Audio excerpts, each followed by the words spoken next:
Hello viewers, good morning everybody. आज हम आपको ज्योमेट्री की भूली हुई यादें याद कराने आए। चलो हम ज्यामिति की बातें वो याद करते जो स्कूल के दिनों में आपने पढ़ा होगा। जल्दी से बतलाइए, इस सिंबल्स का क्या मतलब? इसे हम कहेंगे राइट एंगल।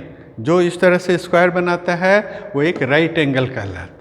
अगर कोई क्वाड्रिलेटर दिया हुआ है, दो एरो है, इसका मतलब both sides are equal, both sides are parallel to each other.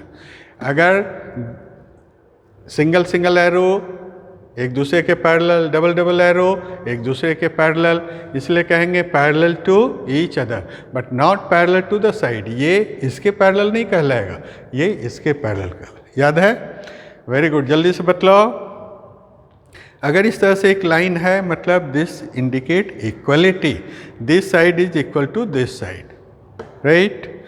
Same length to each other. यहाँ पर ये साइड इसके बराबर, ये साइड इसके बराबर। ये सिंपल चीज़ है, आप पहले भी पढ़ चुके हैं, आज जस्ट हम आपको याद दिला रहे हैं। अब आगे आने वाले दिनों में इन सभी सिंबल्स को हम लोग यूज़ करेंगे। जल्दी से बतलाओ, ये सभी ट्रायंगल्स का नाम क्या रहेगा? यहाँ पर है, ये दोनों साइड्स का भी हमने बतलाया। अगर दो साइड्स आपस में बराबर है, इसे ही आप कहेंगे आइसोसेलेस ट्रायंगल। यहाँ पर दो एंगल आपस में बराबर, दो साइड। यहाँ पर ध्यान से देखो, तीनों साइड्स एक दूसरे के बराबर है, इसे आप क्या नाम देंगे? इक्विलैटरल। यहाँ पर ध्यान से देखो, राइट एंगल, इसमें कोई साइड्स बराबर नहीं है, और इसे आप क्या कहेंगे? स्केलन। ध्यान से रखिए, स्पेलिंग याद रखिए स्केलन का, बराबर विद्यार्थी गलती करते हैं स्केलन में। Come to next thing, congruent का क्या मतलब? Congruent mean all sides and all angles are equal to each other. जल्दी से बतलाओ, एक किसके बराबर है? ध्यान से देखिए, एक किसके बराबर है? कॉन्ग्रुएंट का मतलब एक ट्रायंगल को उठाकर दूसरे ट्रायंगल पर इस प्रकार रखिए कि पूरा साइड से एक दूसरे को कवर कर ले, एक दूसरे का एंगल्स बराबर हो। जल्दी से बतलाओ, बी किसके बराबर? डी के बराबर। ध्यान से देखिए, डी को आपने उठाकर बी पर इस प्रकार रखा कि अब बी भी नज़र नहीं आ रहा है, इसे ही हम कहेंगे कॉन्ग्रुएंट। कॉन्ग्रुएंट का मतलब every sides and every angles are equal to each other. इसे हिंदी में कहेंगे सर्वांग सम। सर्व अंग सम, सभी अंग बराबर, मतलब तीन अंग, तीन एंगल, तीन साइड्स। याद रखो, ये बहुत ही इंपॉर्टेंट है, बराबर यूज़ करना होगा। You know that sum of all the three angles of a triangle becomes 180। कैसे करेंगे? आप इस साइड्स के पैरेलल लाइन खींच दीजिए। ध्यान से देखो, हमने नोटेशन यूज़ किया पैरेलल का, तो पैरेलल करने के लिए ये बी किसके बराबर हो जाएगा? ये ए इस ए के बराबर, because it is called alternative angle. ये दो लाइन आपस में पैरेलल है, ये तीसरी लाइन है, तो ये ए और ये बराबर होगा, अल्टरनेटिव एंगल। उसी तरह से रेड कलर के जो एंगल्स हैं उसे हम करस्पॉन्डिंग एंगल्स कहेंगे, और ये तीनों एंगल मिलकर के एक स्ट्रेट लाइन एंगल्स बनाता है, इसे ही कहेंगे द इंटरनल एंगल्स।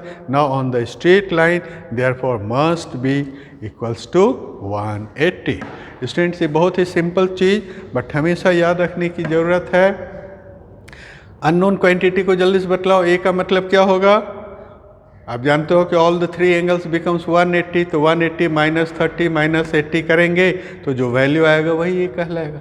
यहाँ पर बतलाइए, बी का मतलब क्या होगा? तो 180 माइनस 54 माइनस 41, मतलब इतना। यहाँ पर बतलाइए, सी का मतलब क्या होगा? 180 minus 34 minus this becomes this one. यहाँ पर बतलाओ, एक्स और y और z, थोड़ा सा कम्प्लेक्स प्रॉब्लम्स है। x को कैसे निकालोगे? चूँकि ये 141 दिया हुआ है, इसलिए स्ट्रेट एंगल्स 180 माइनस 141 करेंगे तो x निकलेगा। x निकल गया इतना। अब x के मालूम होने पर, और ये 58 दिया हुआ है, इसलिए y कितना होगा? जल्दी से बतलाइए, जल्दी से बतलाइए। y बिकम्स 180 माइनस x का वैल्यू माइनस y का वैल्यू। अब आप y का मान जैसे मिल गया तो z का मान बतलाइए। 180 माइनस y का वैल्यू 83। जल्दी से स्टूडेंट इसके बारे में बतलाओ। यहाँ पर ये r है, q है, 79, this, इसका मतलब क्या है? 90 degree. If it is 90 degree, it is 57, तो ये p कितना हो जाएगा?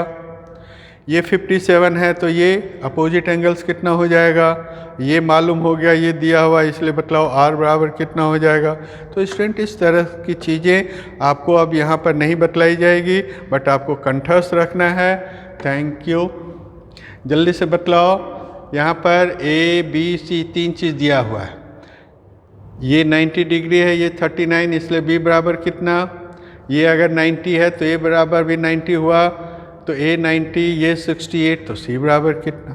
तो ऐसे ऐसे पजल्स आपके सामने में इंजीनियरिंग क्वेश्चंस को ड्रॉ करने के लिए आएंगे। आपको स्कूल के दिनों की बातें याद रखनी है और ये सभी चीज़ें आपको ज़रूर से याद रखना है। Thank you. ऐसा लगा, अच्छा लगा, लाइक करना, सब्सक्राइब।